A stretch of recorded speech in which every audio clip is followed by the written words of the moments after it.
I would like to ask the Minister, as I have done on many occasions on this floor before, the timeline for the commencement of works on the ground of the National Broadband Plan, the measures contained within same to ensure rapid rollout of broadband services for rural areas, rural communities and rural regional towns. Well, thanks very much for raising the question. We did have some discussion of this earlier in the session. Essentially, the timeline for the National Broadband Plan is to complete all process before the end of the year.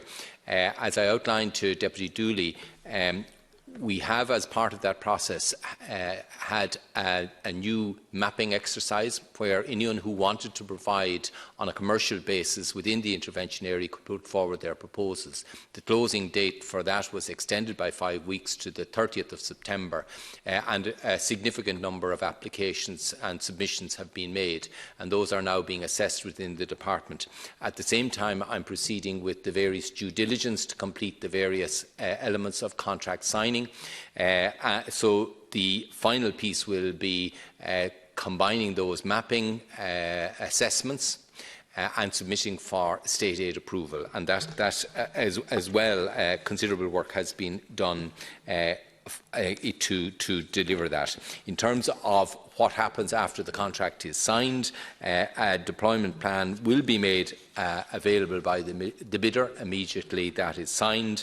In the first year of rollout, the bidder will deploy approximately 300 broadband connection points across all counties, and it's anticipated that between 7 and 23 broadband connection points will be deployed in each county, each of which will provide community-based high-speed broadband service, enhancing online participation and allowing for the establishment of the digital work hubs in these locations.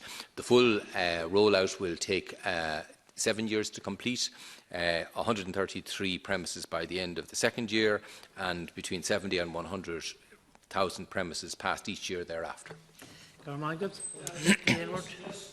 Just as I heard this before, time scales and set out. I mean, I'm glad to hear what you're saying, but 7 years is a long time. Where I come from, rural Ireland, the people on a daily basis, I'm asked by constituents, when can we get broadband? When will they roll out of broadband? My business depends on it. People want to move back from Dublin and cities back into their own rural areas, and they could do that if the broadband is available.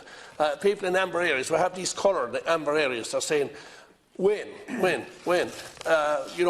They need speed. The modern society now needs this. And if we don't get something up and running soon, 7 years from now is a lot. It's hard for me to go back and tell my constituents 7 years from now that they might have broadband in rural Ireland in certain areas. And I think that's too much and too far.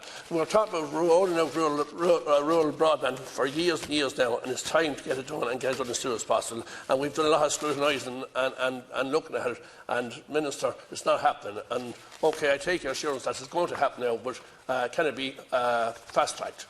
Thank you, Deputy Aylward. Minister.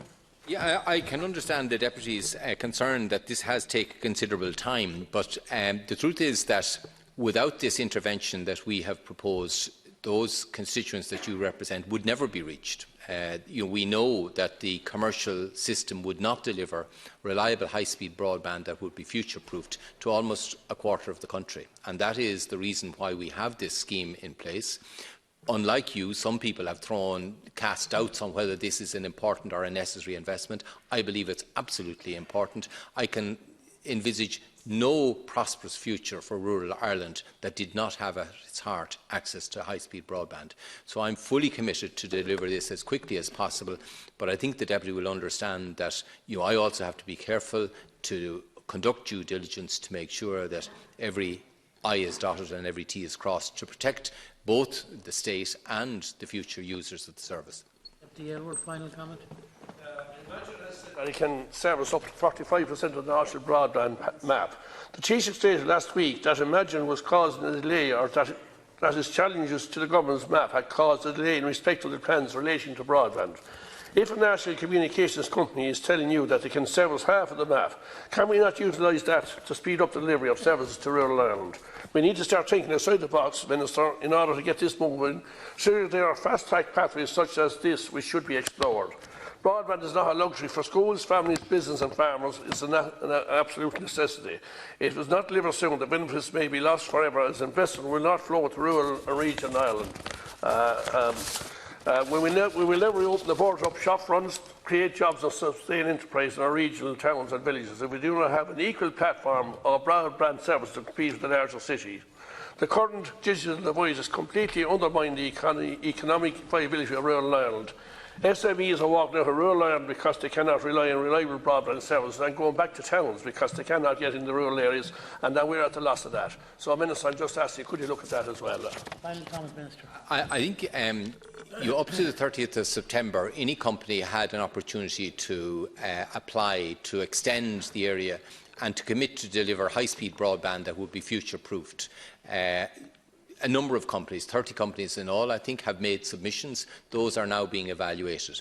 But as I said to Deputy Dooley earlier, they have to be evaluated against the bar that was set in the broadband plan, and that is 30 megabits per second, that is future-proofed, so it's not diluted by more people coming on board and the service diminishing, and being in a financial position to deliver it and making those commitments. So there are criteria that have to be reached by anyone who makes a submission to provide service in the intervention area. So those who have made submissions, they are being evaluated, and that will form part of the completion of this process to evaluate those applications.